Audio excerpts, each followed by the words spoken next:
Turn it around. This is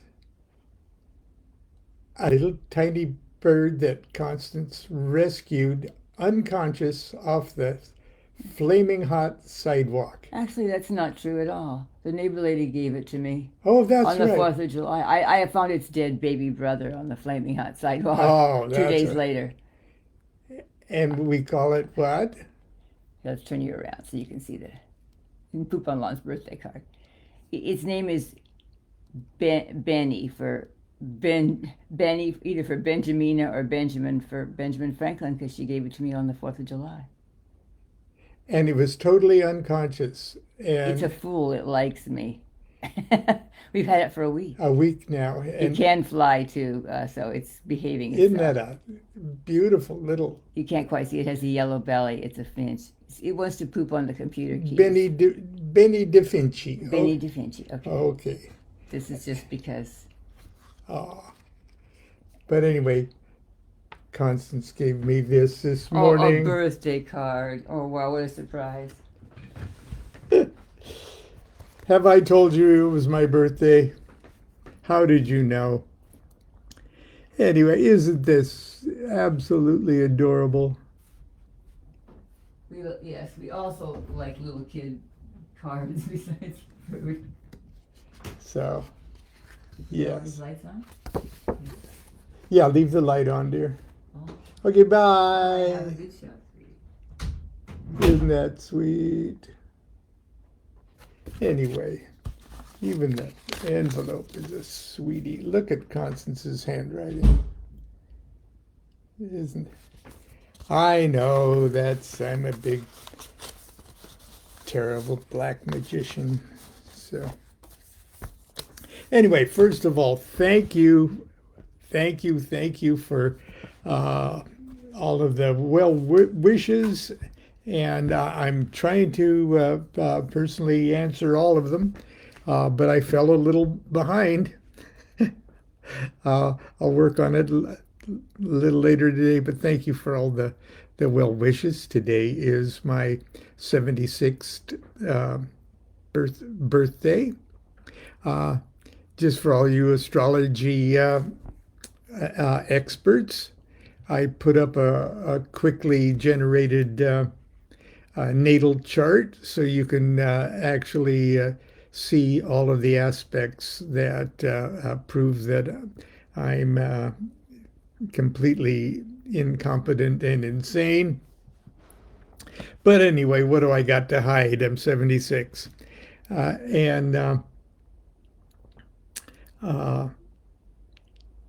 anyway, it's going to be, as a matter of fact, I had this up. This is the projected temperature range. It's going to be here oh, look at the excessive heat warning. And it's going through all the way through till Saturday. Excessive heat. At 2 p.m., it's going to be 108. At 3 p.m., 111.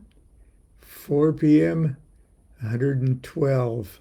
Oh, then it cools way off to 111 and 110. Oh, it's going to be a hot day. Okay. And so I'm not just wearing my tie shirt to be festive. It's also kind of cool. Anyway, I got the fan on in here, and I got a room air conditioner that's on its way. So hopefully we'll survive the rest of the summer a little more comfortably if I can figure out how to set it up. Uh, anyway, I have a little anecdote that I share in perhaps one of my favorite books. I think, along with My Life of the Spirits, actually, they should publish them as My Life of the Spirits, Volume 1 and 2, but they're different publishers, so that ain't going to happen. In Low Magic, it was exactly 50 years ago, when this story takes place, I've shared it with you many times, probably on my birthday. But anyway, 50 years ago, in 1974, I was enmeshed in what I'll politely describe as a crisis in my life. I was 26 years old, married, with a 2-year-old son. I was desperately trying to wean myself from a very unhealthy career as a musician recording artist, and struggling to bring some semblance of stability and direction in my life. Several years prior to this, to address an intense spiritual hunger, a curious and unexplainable spiritual hunger, I entered the initiatory world of the Western mysteries, or at least the outer steps to the outer temple, specifically the degree work of the Rosicrucian Order Amorc, the traditional Martinist order, which TMO is part of the, like a sister organization of Amorc, and the builders of the Adytum, BOTA. As fascinating as my studies were, they were just that, studies. My life needed changing. I didn't want to merely study magic, I wanted to perform magic. But what kind of magic? I had heard some pretty scary things about the evils of magic, so I was desperate to find a safe place to start.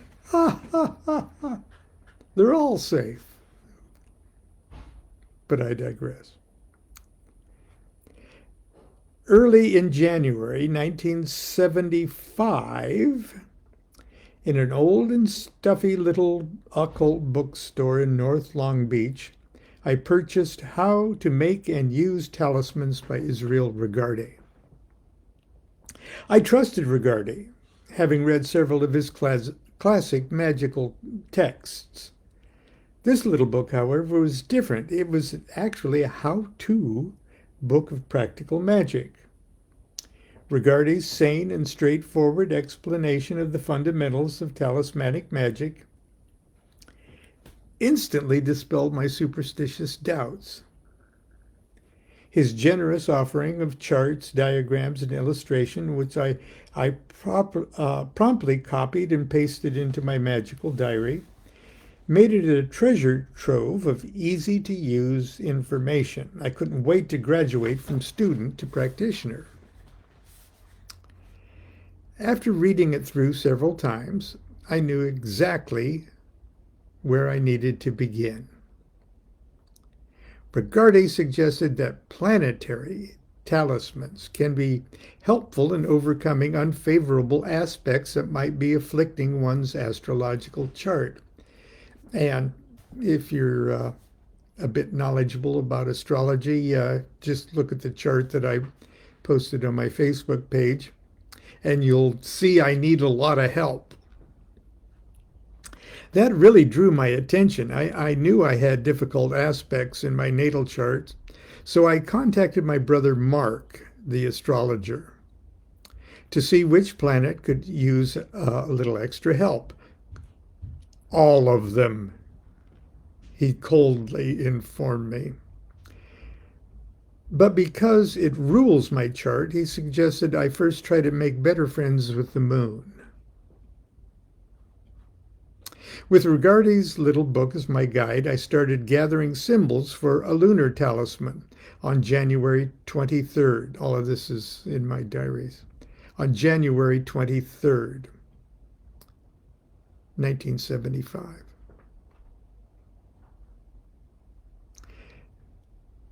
Now, just as a, well, no, I'm getting ahead.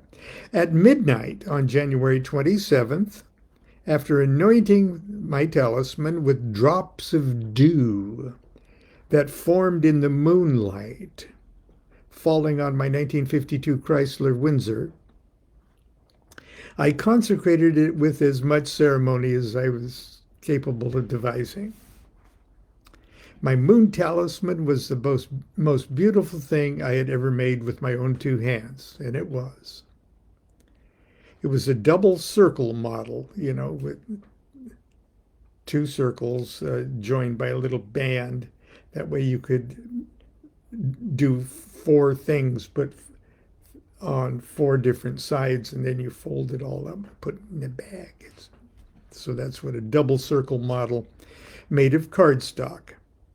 I extracted the sigils of the lunar spirit and intelligence from the moon Kamiya, or magic square, that was in the book, and carefully drew them in silver paint against a field of deep violet drawing ink on the front and back of one of the circles. On the other circle, I painted a silver image of the elephant-headed Hindu god Ganesha,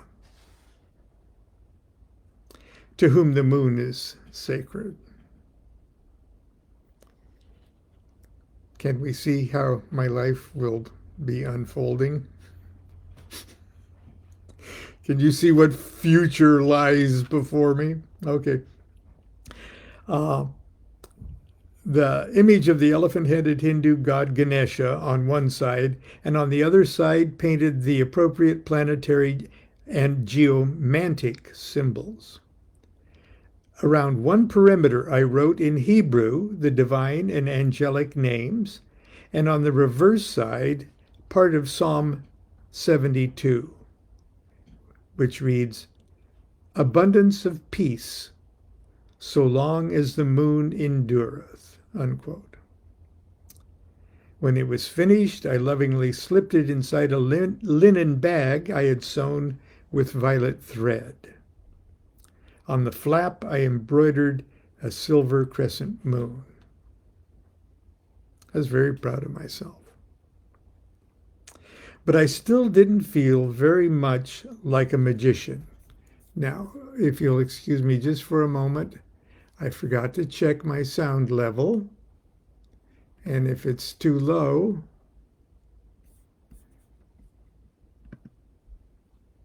no, my sound level is okay. Sorry about that. I was very proud of myself, but I still didn't feel much like a magician. I did carry it around for a few days and felt curiously empowered, but empowered to do what? I didn't know. I wasn't sure what I should do next. The answer came, as so many important answers do, while I was taking a shower.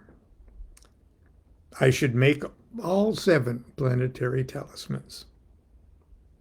For the next 4 months, with the help of Regardie's little book and using my ever-improving artistic and magical skills, I created and consecrated a full set of 7 planetary talismans. Each one was more beautiful and worshipful than the predecessor. The order in which I created them was dictated by the severity of the planetary afflictions in my natal chart. I consecrated the Mars talisman on February 6th. By then I had taught myself the supreme invoking ritual of the pentagram and hexagram, which from then on became an integral part of my talisman consecration rituals. Jupiter was next on February 27th, Constance's birthday, followed by Venus exactly 1 month later. The Venus talisman evoked the most remarkable reactions. My dreams were filled with vivid erotic encounters, the likes of which I had not experienced since adolescence. They continued until April 4th, when I consecrated my talisman of Mercury, when my dreams turned anxious and confusing. Oh well. I started my Saturn talisman on May 10th and consecrated it at midnight on the 13th. The next day I started to collect the symbols for my 7th and last planetary talisman, the Sun. It took 10 days to complete. I consecrated it during the lunar eclipse. What do I know, that took place on May 24th. My arsenal of planetary talismans was finally complete. So in a sense, that was technically, physically, my first extended magical operation. It was the creation of those talismans and what I had to learn, develop, and practice in order to, in my own funky way, consecrate them. Throughout this entire talisman-making period, the months that followed, life at the DuQuette house continued to be a litany of chaos, frustration, and despair. Any attempt to make money doing something other than singing in saloons and waiting for recording contract royalties. I accepted a house painting job and we moved to the San Gabriel Valley. As it turned out, I would never be paid for my admittedly inept labor, but we found ourselves stranded in a city called Laverne, California, the smoggiest town in Southern California, with no job and no money. July 11th. Dawned with the prospect of the worst birthday of my life. About 11:15 in the morning, I shut myself in my bedroom temple.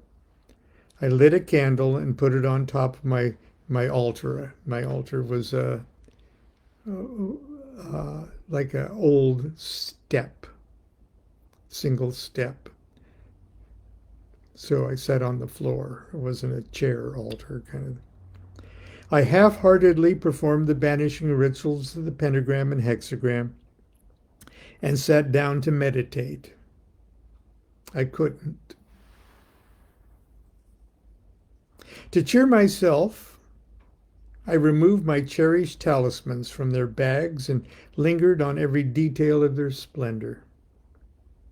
As I turned them in my fingers, I whispered the words of power and the names of the gods, angels, and spirits inscribed on each one of them. Finally, as if to bring order to my otherwise unordered universe, I placed the sun talisman in the center of the altar top and surrounded it with the 6 remaining planets in their proper hexagram positions. They were so beautiful. They were so perfect. And for a moment I didn't know how to feel. I was alternately depressed and elated. Depressed that these talismans were the only perfect things in my life, and elated that at least something was perfect in my life. I looked at the clock. It was almost noon and time to rejoin Constance and little Jean-Paul for birthday cake. They were both giggling in the kitchen. Their laughter made me giggle too. Then, in a cliché moment, an epiphany worthy of a Frank Capra film, I realized there were lots of perfect things in my life. In fact, at that moment, I was the luckiest man on earth. My melancholy lifted. I credited the talismans for my change of mood. As I gazed at them there at the altar top, I realized that they would never be more beautiful or meaningful to me than they were at that moment. In just a few weeks, their colors would start to fade, the inks would crack, the edges would wear. In a few years, I'd probably lose some of them, and those that remained would eventually shrivel into crumbling bits of brittle cardstock.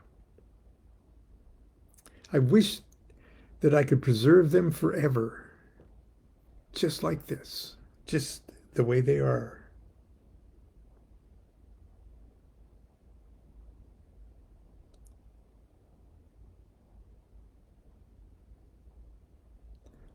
At the zenith of their strength. I wish I could preserve them in an eternal environment where their beauty would never be effaced, a place where their power could never be diminished. These talismans were no good to me sitting on my altar top or tucked away in their sterile little bags. I needed them to literally become part of me. No, more than that, I must use their magic to make me someone else, to make me someone new. I must reabsorb my precious planetary children and plant them in the womb of my own soul. I must impregnate myself with their magical potency, and then by doing so, beget upon myself a new self. One by one, I joyously plunge the 7 talismans into the sacred fire of the altar candle flame. I inhaled their light and heat as the frail husks of paper and ink were reduced to a clean white ash. It was noon, July 11th, 1975. The first moment of my life as a magician. And a postscript would be, that was July 11th. The following November 15th, I took my Minerval initiation in the OTO. That's my birthday story I'm sharing with you today. I'm sure many of you have heard it before. And if you have low magic, you can read it for yourself along with other fun goodies. So until tomorrow, continue to be good to yourself, be good to each other. Happy Lon Mas. I hope you have a joyous Lon Mas. And I'll see you tomorrow. Do what thou wilt shall be the whole of the law. Love is the law, love under will.